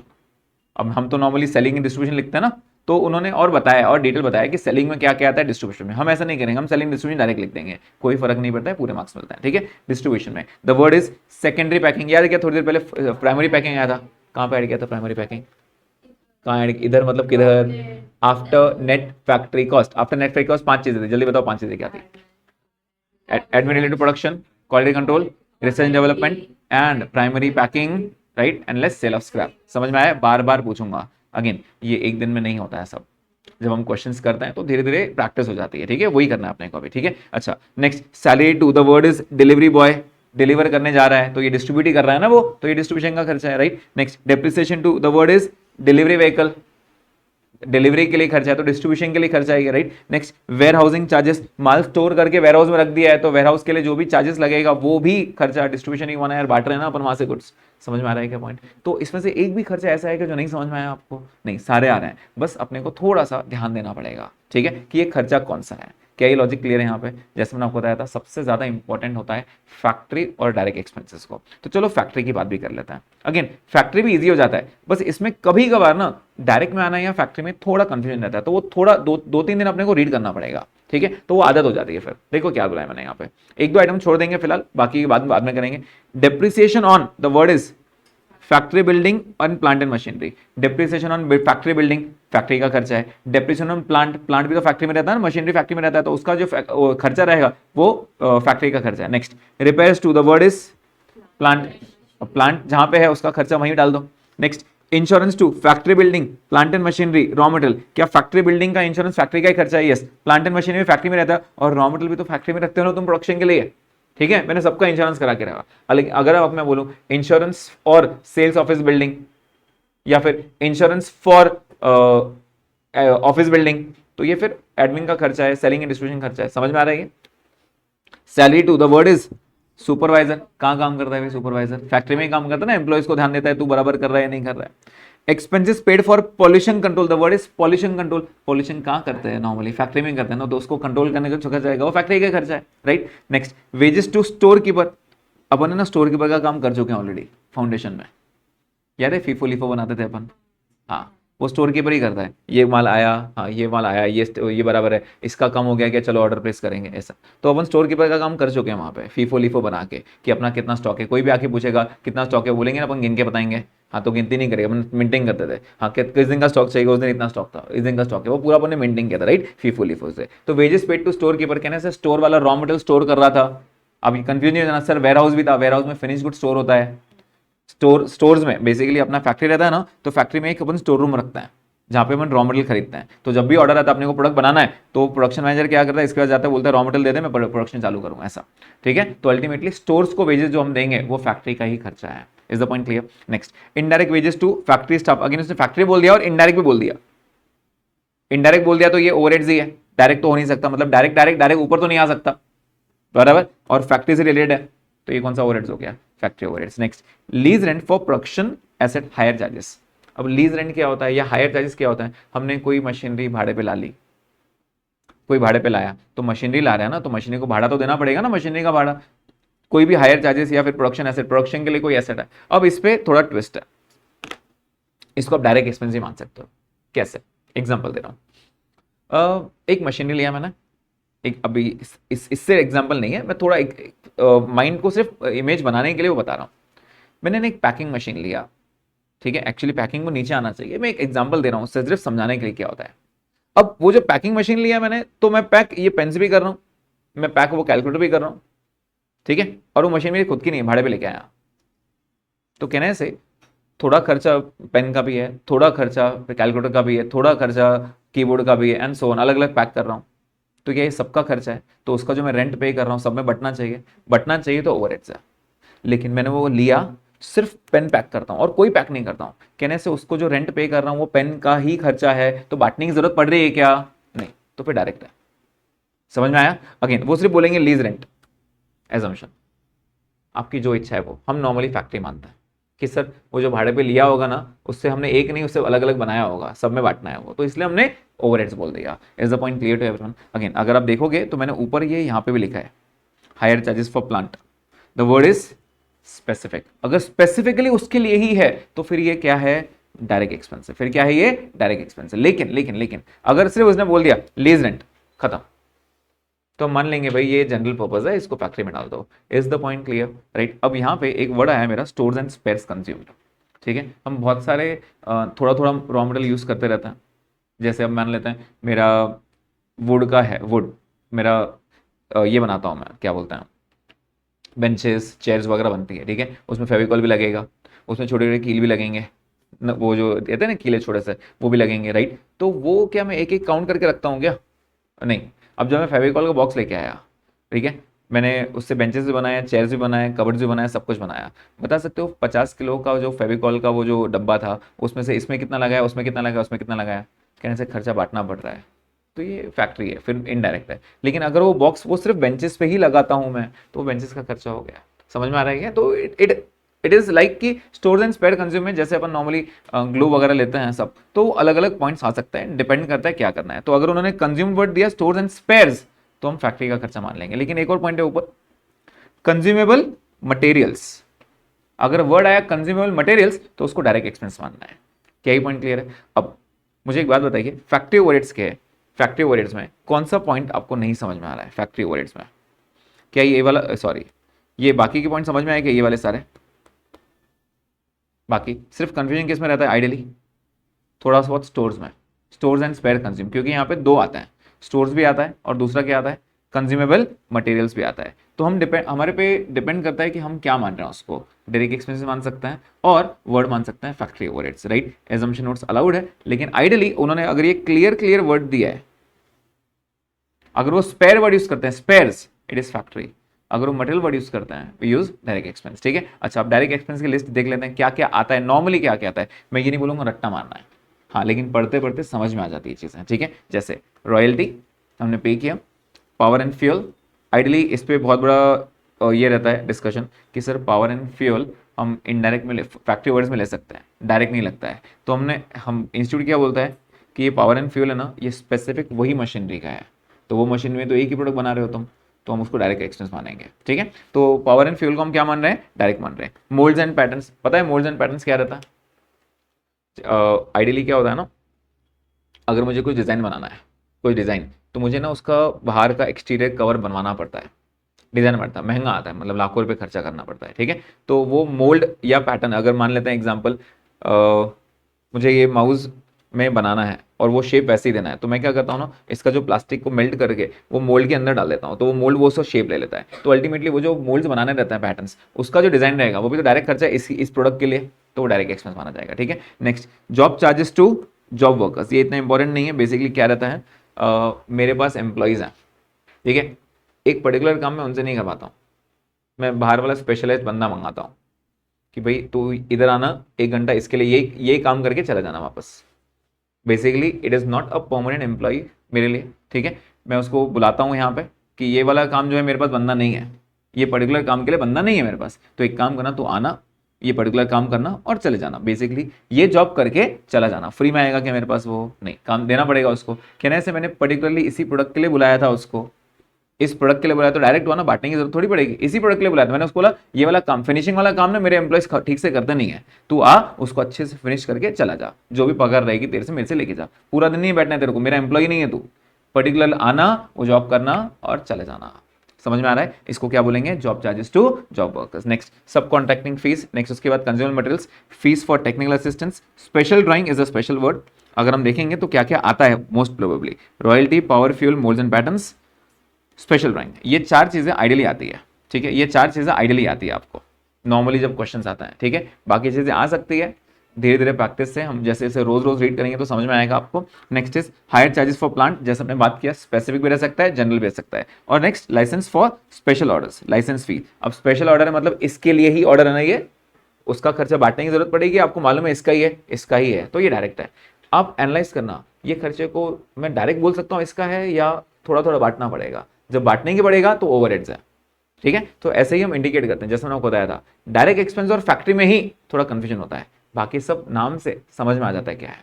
क्या ये पॉइंट क्लियर है सबको? पक्का। एक बार डायरेक्ट वेजेस पढ़ लेते हैं। डायरेक्ट वेजेस में क्या क्या आता है? वेजेस पेड टू फैक्ट्री, जो फैक्ट्री में काम कर रहे हैं उनको, right. Contribution towards PF and ESIS, ESIS क्या होता है? Employ state insurance scheme, right. PF तो सबको समझ में आता है, provident fund. And production bonus to factory workers, तो आपको समझ में आ रहा है कि फैक्ट्री वर्कर्स, फैक्ट्री वर्कर्स। अगर मैं यहाँ पे लगा दो इनडायरेक्ट वेजेस तो ये फैक्ट्री वर्कर्स में आ जाएगा, लेकिन वेजेस बोल दिया सिर्फ मैंने तो ये डायरेक्ट वेजेस है। Is the point clear to everyone? PF is provident fund, ESI is employee state insurance scheme. क्या ये पॉइंट क्लियर है सबको? राइट। तो आइडियली ये सब आता है। आई होप यहाँ तक पॉइंट क्लियर हो गया सबको। पक्का? ओके। मैंने दो चीजें लिखा है आपको, सिर्फ दो चीजें। कौन सी लिखा है मैंने? एक रॉ मटेरियल कंज्यूम, एक नेट फ्रैक्ट कॉस्ट, राइट।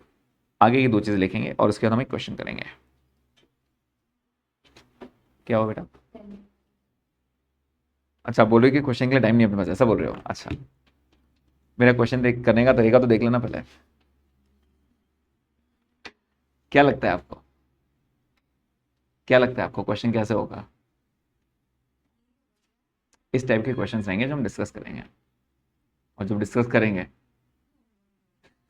तो फिर होमवर्क हो जाएगा। ओके, तो बेसिकली मुझे दो तीन क्वेश्चन डिस्कस करने के आइटम्स को लेके, ठीक है। चलिए, तो दो चीजें आप स्पेशल आइटम बोल के लिखोगे।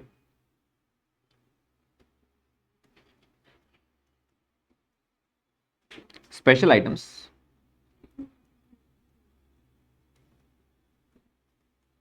टू बी ट्रीटेड एज, या फिर टू बी एडेड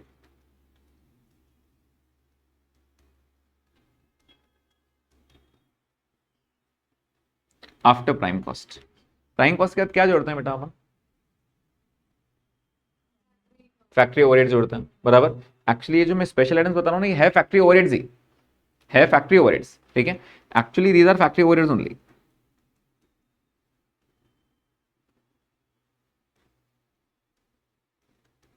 फिर आप बोलोगे जो फैक्ट्री ओवरहेड्स हो अलग से क्यों बोल रहे हो इसको स्पेशल आइटम? बताता हूं, उसका रीजन देता हूं आपको। Actually these expense are factory overheads only, ठीक है। अब मैं इसको अलग से स्पेशल आइटम क्यों बोल रहा हूं, उसका रीजन है। पहला,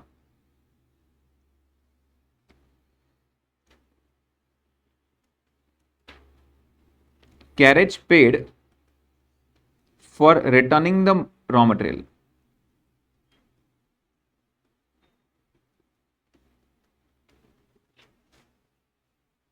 याद है अभी थोड़ी देर पहले कैरेज पढ़ा था हमने, क्या था कैरेज में? आने का खर्चा, तो वो तो रॉ मटेरियल कंज्यूम में ऐड हो गया, बराबर। क्या परचेज रिटर्न भी था? हाँ, परचेज रिटर्न भी रॉ मटेरियल से माइनस कर दिया अपन ने। प्रॉब्लम है, मैंने दिल्ली से परचेज किया, भाड़ा लगा 10,000 रुपये भाड़ा लग गया, ठीक है। उसमें से कुछ चीज़ें मेरे को पसंद नहीं आई, तो मैंने वो सप्लायर को कॉल किया, अरे यार सर ये गलती से डबल ऑर्डर हो गया, या ये चीज़ पसंद नहीं आ रही मेरे को आने के बाद, ऐसे लगा था अच्छी होगी लेकिन फोटो में और सामने दिखने में पसंद नहीं आ रहा है, एक काम करो वापस दे दो। सप्लायर अच्छा था, सप्लायर बोला कोई बात नहीं सर वापस दे दो, मैं वापस ले लूँगा, लेकिन भाड़ा आपको भरना पड़ेगा। मेरी गलती नहीं है ना, मैंने तो बराबर आपने जो ऑर्डर किया था मैंने वही भेजा, मेरी गलती नहीं है। आपको पसंद नहीं आ रहा, मैं रिटर्न लेने को भी रेडी हूँ, लेकिन भाड़ा आपको देना पड़ेगा। तो मतलब जब खरीदा तब भी मैंने भाड़ा भरा, रिटर्न भेज रहा हूँ तब भी मेरे को भाड़ा भर के देना पड़ेगा। मैं थोड़ी दिल्ली जाके दे के आऊंगा इसके हाथ में, राइट। मैं ऑब्वियसली ट्रांसपोर्ट वापस भेजूंगा तो ट्रांसपोर्ट का 2000 फिर से लग गया, तो ये खर्चा हो गया ना। तो इसको हम फैक्ट्री ओवरहेड्स के पार्ट मानता है, लेकिन मैंने अलग से प्राइम कॉस्ट का अलग से दिखाया आपको कि ये फैक्ट्री ओवरहेड्स ही होता है। क्लियर है ये? आगे सेकंड पॉइंट, वेजेस पेड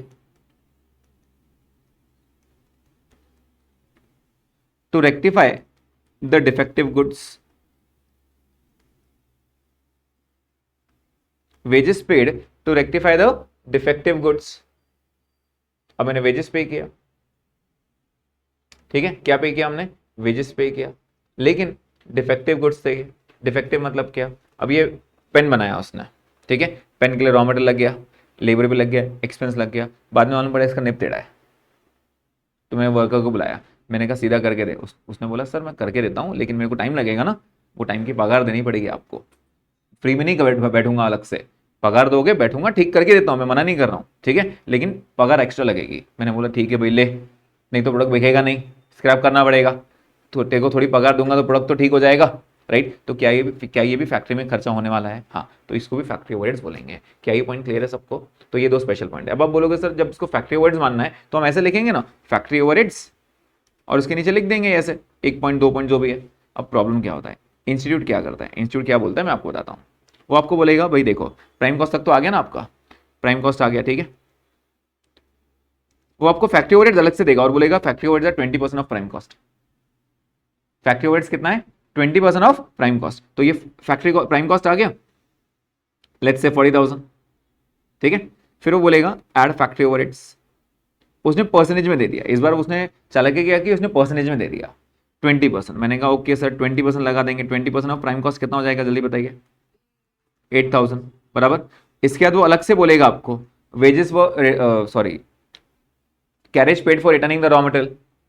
अब वो अलग से फैक्ट्री ओवरहेड्स भी हुआ ना, तो फैक्ट्री ओवरहेड्स ऑलरेडी दे चुका है वो, तो ये भी यहीं पे जगह है ना, एक्चुअली वो भी फैक्ट्री ओवरहेड्स था, तो हम यहाँ लिखेंगे carriage for returning the raw material, for returning the raw material, जो भी लगा 1000 रुपये 2000 जो भी रहेगा, समझ में आ रहा है? अच्छा, उसके बाद wages paid for to rectify the goods, तो वो भी ऐड करना पड़ेगा। Are you getting this point? इस तरह के ऐड करने पड़ते हैं। I hope the point is clear to everyone, सबको समझ में आ रहा है? तो इसलिए मैंने आपको ये स्पेशल आइटम्स लिखाया। तो बेसिकली मेरा आज का जो इंपॉर्टेंट पॉइंट था दैट वो कि जो जो आइटम्स आने वाले हैं उनको आप बाइफर्केट कर पा रहे हो क्या, ये सबसे इंपॉर्टेंट था, ठीक है। तो मोस्ट ऑफ द आइटम्स हमने जो देखा you are easily able to bifurcate. सिर्फ फैक्ट्री और वेजेस में थोड़ा कंफ्यूजन रहता है, वो थोड़ा प्रैक्टिस से थोड़ा रीड करके एकदम इजीली हो जाता है, ठीक है। जल्दी बताइए, after raw material that is after NFC net factory cost के 3 खर्चे कौन से थे? तो ओके, 5 चीजें थी, admin related production, quality control, R&D, primary packing and less sale of scrap. क्या ये पॉइंट क्लियर है? पक्का? यस। परचेज रिटर्न कहां पे आएगा? Purchase return raw material consume से माइनस होगा, परचेज रिटर्न किया ना, अच्छा, कैरेज रॉ मटेरियल में ऐड हो जाएगा। सेल ऑफ स्क्रैप, सिर्फ सेल ऑफ स्क्रैप है after NFC, sale of scrap of raw material, तो रॉ मटेरियल कंज्यूम में जाएगा। एनालाइज कर पा रहे हो? Trade discount very important, trade discount is very important, less from raw material purchased, raw material purchase, right, purchase में जो भी था उस पर वो ट्रेड डिस्काउंट देगा। क्या ये लॉजिक क्लियर है सबको? पक्का? जीएसटी ऐड करना है या नहीं करना है? कुछ नहीं दिया है, जीएसटी दिया है, कुछ दिया नहीं, आगे नहीं करेंगे, हम अज्यूम कर लेंगे हम रजिस्टर्ड हैं, आईटीसी अवेलेबल है, मतलब इनपुट टैक्स क्रेडिट अवेलेबल है, हमको ऐड करने की जरूरत नहीं है। लेकिन उसने बोल दिया कि वी आर अनरजिस्टर्ड डीलर या कॉम्पोजिट डीलर, तो चुपचाप ऐड कर देना पड़ेगा। उसने बोल दिया रिफंडेबल टैक्सेस, ऐड नहीं करेंगे। रिफंडेबल मतलब अभी पे करो तुमको हम रिफंड देंगे, तो फिर मेरे जेब से जा नहीं रहना, ऐड नहीं करेंगे। नॉन रिफंडेबल टैक्सेस ऐड कर देना। अरे समझ में सबको ये? पक्का क्लियर है ये? ऐड ओपनिंग लेस क्लोजिंग तो अपन जैसे करते थे वैसे, अपन थोड़ा और डिटेल जा रहे हैं कॉस्ट शीट में, अभी थोड़ा और डिटेल जा रहे हैं, ठीक है। Okay, royalty direct expenses, power and fuel direct expense, moulds and patterns direct expense, special drawing direct expenses. समझ में आ रहा है ये? Okay, wages for factory workers, direct wages, factory workers बोला, direct wages for factory, wages sorry bonus to factory workers, वो भी direct wages का पार्ट है, ठीक है। कंट्रीब्यूशन टू प्रोविडेंट फंड, वो भी डायरेक्ट वेजेस का पार्ट है। क्या ही पॉइंट क्लियर है? Right. Salary to accountant, admin general, salary to production control manager, salary to production control manager, manager है तो वो ऑफिस तो फैक्ट्री तो हो ही नहीं सकता कभी, एडमिन, राइट। प्रोडक्शन रिलेटेड है तो रिलेटेड टू प्रोडक्शन, एनालाइज कर पा रहे हो ये चीजें? Research and development after NFC, after NFC, after NFC, yes. Quality control after NFC. Secondary packing, बेचने के लिए, बेचने के लिए सेकेंडरी में जब फ्लिपकार्ट आता है, फ्लिपकार्ट से अगर ऑर्डर करते हैं तो वो बॉक्स में देता है ना, वो थोड़ी ऐसे खुला ओपन करके देगा, राइट? कुछ भी मंगाते तो वो बॉक्स पैकिंग करके बेचता है, तो बेचने के लिए खर्चा लग रहा है, सेकेंडरी पैकिंग, राइट? तो ये सेलिंग ओवरहेड्स है। प्राइमरी पैकिंग बजाया नहीं आपने? Yes, primary packing after NFC. Point समझ में आ रहा है? यस, बस ऐसे ही अपने डिस्कशन करते करते ये चीजें लर्न होती है, ठीक है? चलो अब एक क्वेश्चन डिस्कस कर लेता हैं। अभी 2-3 आइटम्स और बाकी डिस्कस करना, लेकिन एक दिन में सब नहीं होता है, धीरे धीरे डिस्कस करेंगे, ठीक है? ओके, क्वेश्चन नंबर 4 डिस्कस कर रहा हूं, सिर्फ बता दे कैसा आएगा। ओपनिंग स्टॉक, क्लोजिंग स्टॉक दे के रखा है उसने। ओपनिंग रॉ मटेरियल का भी है, डब्ल्यूआईपी का भी, एफजी भी है। क्लोजिंग भी रॉ मटेरियल भी, डब्ल्यूआईपी, एफजी, क्वेश्चन मार्क दिया है और यूनिट्स दिए हैं। क्या करना पड़ेगा? एफजी का ओपनिंग स्टॉक देख रहेगा, क्लोजिंग स्टॉक क्वेश्चन मार्क है। एफजी क्लोजिंग स्टॉक याद है कि कैसे निकालते हैं अपन? क्रॉस मल्टीप्लाई करके। तो यूनिट्स देना मतलब वो क्रॉस मल्टीप्लाई करके बोलने वाला है, ठीक है? अच्छा, ओपनिंग में कितने यूनिट्स हैं उसके पास? 10,000। आगे रॉ मटेरियल परचेज्ड है, कहाँ पे आएगा? रॉ मटेरियल कंज्यूम में। ये भी रॉ मटेरियल कंज्यूम में आएगा, ये भी कहाँ आएगा? रॉ मटेरियल कंज्यूम में। GST paid on raw material, आगे क्या दिया है? आईटीसी अवेलेबल, अपने काम का है क्या? नहीं, गलती से ऐड नहीं कर देना रॉ मटेरियल कंज्यूम में, ठीक है? Next, wages paid to production workers, ये डायरेक्ट वेजेस है, ठीक है? Expenses paid for utilities is direct expenses. Office and admin general, clear बोल दिया उसने, जनरल है। Travelling allowance paid to office staff, office office office admin general, तो क्या ये भी एडमिन जनरल है, ये भी एडमिन जनरल है? यस। एक साथ, अब आपकी इच्छा है तो सीओ जीएस के दो अलग अलग शो करना, या फिर एडमिन ओवरहेड लिख के वर्किंग नोट बना के दोनों को ऐड करके फिर लिखना। Selling expenses, selling and distribution overheads, क्या नया मिला इसके अंदर? 2 ही पॉइंट नए मिले, एक जीएसटी और एक एक्सपेंसेस फॉर यूटिलिटी, बाकी सब तो आता था अपने को। समझ में आ रहा है क्या? तो expense paid for utilities direct expenses, and GST हम ऐड नहीं करेंगे। क्यों नहीं ऐड कर रहे हो भाई? क्यों नहीं ऐड कर रहे हो? क्योंकि आईटीसी अवेलेबल है। अच्छा, ये वर्ड नहीं रहता तो भी ऐड नहीं करते। मान लेते आईटीसी इज अवेलेबल, यही assumption बोला था ना मैंने, assuming that we are registered dealer and ITC is available, add नहीं करते। जब तक बोलता नहीं है ना वो, तब तक नहीं करना। समझ में आ रहा है क्या? assumption यही रहना चाहिए, इंस्टीट्यूट यही अज्यूम करने बोलता है आपको। नेक्स्ट, उसके बाद मशीन आज, मशीन कहाँ पे लगता है? मशीन कहाँ पे आता है? फैक्ट्री में। तो factory overheads, machine hour rate है तो कहने से ये फैक्ट्री ओवरहेड्स की बात कर रहा है, ठीक है? यूनिट्स सोल्ड, यूनिट्स प्रोड्यूस्ड, अब आ गया मजा। क्या बोल रहे हैं देखो यहाँ पर। ओपनिंग स्टॉक कितना था प्लीज बताइए? ओपनिंग स्टॉक कितने यूनिट्स का था? 10,000 यूनिट्स का था, राइट? और आपने बनाया है कितना? 194। 10,000 ओपनिंग पहले से था, प्रोड्यूस कितना किया आपने? 194। तो टोटल कितना हो गया आपके पास? टोटल कितना हो गया? 2,04,000। 2,04 में से कितना बेच दिया? 1,60,000। 160 बेच दिया, तो कितना पड़ा है? Less sold 1,60,000। कितना क्लोजिंग स्टॉक है baby? 44,000 units. Are you getting this point? अब आपको समझ में आ रहा है कि क्या गेम चल रहा है? तो बेसिकली आप क्या करोगे? सब ऐड करोगे। कैसे ऐड करेंगे? Direct material consumed, direct wages, direct expenses बराबर क्या आ जाएगा? Prime cost add factory overheads, क्या मिलेगा? Gross factory cost add opening less closing WIP, क्या मिलेगा? Net factory cost. Net factory cost क्या? 5 आइटम्स बताओ जल्दी जल्दी। Admin related to production, quality control, R&D, primary packing, less sale of scrap. इनमें से मेरे ख्याल से एक भी आइटम नहीं है। क्वेश्चन अच्छे से पढ़ा ना हमने? एक आइटम नहीं है। अब एक भी आइटम नहीं है तो एनएफसी के बाद कुछ नहीं आएगा, इसको हम सीओपी बोल दें क्या? उसके बाद क्या ऐड करेंगे? Add opening FG less closing FG. बस ये क्लोजिंग एफजी इंपॉर्टेंट था। क्या हो गया? अब यहां पे ओपनिंग एफजी का अमाउंट दिया है कितना? 960, ठीक है? एग्जाम्पल दे रहा हूं, एग्जाम्पल। सपोज यहां पे अमाउंट आ जाता 19,40,000। एग्जाम्पल दे रहा हूं, मुझे नहीं पता क्या है, एग्जाम्पल, ठीक है? क्लोजिंग एफजी का आंसर कैसे निकालोगे आप? प्लीज बताइए। ये जो खर्चा लगा है ये कितने यूनिट्स के लिए लगा है? 10,000 के लिए, 194 के लिए, 160 के लिए, या 44 के लिए? 194 के लिए। आपने क्या बताते? सीओपी का जो रहता है वो जितने यूनिट्स बनाए उसके लिए खर्चा है, तो कहने से ये खर्चा 194 के लिए है, तो हम क्या बोलेंगे 194 के लिए इतना है, तो 44 के लिए कितना, ये आंसर निकालेंगे। समझ में आ रहा है क्या? 44 कहां से, ये समझ में आया कि पहले वो बताओ। ओपनिंग 10,000 था और कितना प्रोड्यूस किया 194, टोटल कितना हो गया 2,04 में से 160 अपन ने बेच दिया, तो 44 पड़ा है ना, राइट? कितना आएगा क्रॉस मल्टीप्लाई करके 4,40। अगेन ये मैंने खुद बनाया है, तो 1940 नहीं आने वाला है, मैं बोल रहा हूँ, नहीं तो बोलेंगे सर ने 1940 लिख के दिया था, 1940 नहीं आया, एग्जाम्पल दे रहा हूँ, 1940 आया तो कैसे करेंगे। सबको समझ में आया क्या? ये क्रॉस मल्टीप्लिकेशन वाला गेम ही रहता है, तो इसके अंदर क्या नया था? नया सिर्फ ये 2 पॉइंट्स था। समझ में आया? कौन सा क्वेश्चन है ये? 4 होमवर्क 1, ठीक है। अपार्ट फ्रॉम वो सेमी वेरिएबल वाला वो तो दूंगा ही दूंगा, ये एक होमवर्क। आगे आइए, तो यहाँ अगेन ये सिंपल वाले क्वेश्चन है बेटा। अब ये बीकॉम लेवल से भी नीचे वाले हैं ये वाले क्वेश्चंस, तो ये वाले क्लास में नहीं करेंगे ना, नहीं, ये सिर्फ प्रैक्टिस के लिए, थोड़ी प्रैक्टिस के लिए, ठीक है। और 5-5 7-7 मिनट में हो जाता है क्वेश्चन बेटा, ये इसमें कुछ इतना रॉकेट साइंस नहीं है, ठीक है। चलो, रॉ मटेरियल ओपनिंग स्टॉक दिया है, क्लोजिंग स्टॉक दिया है, दिख रहा है क्या? Raw material WIP finish goods, raw material WIP finish goods.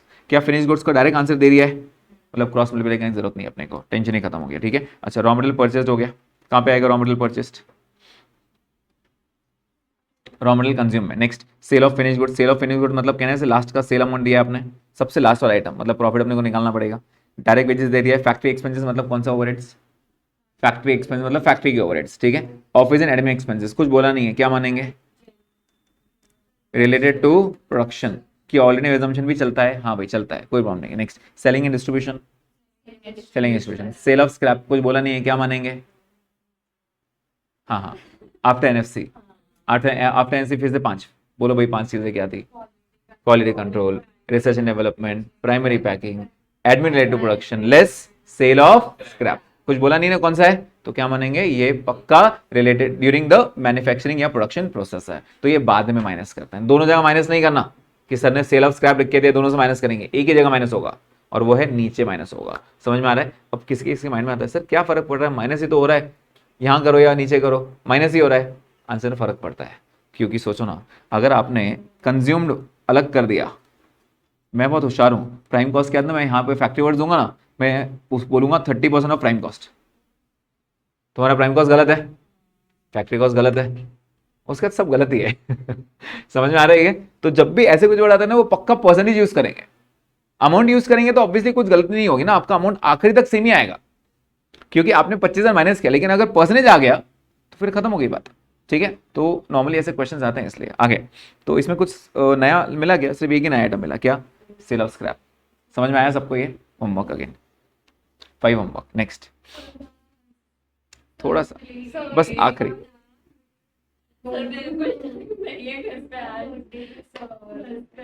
ये कब बताओगे बेटा आप? ये तो बर्थडे की खुशी में एक और okay, fine fine fine fine. तो 4th and 5th होमवर्क रहा और एक सेमी वेरिएबल वाला, so basically 3 questions will be homework for you, ठीक है।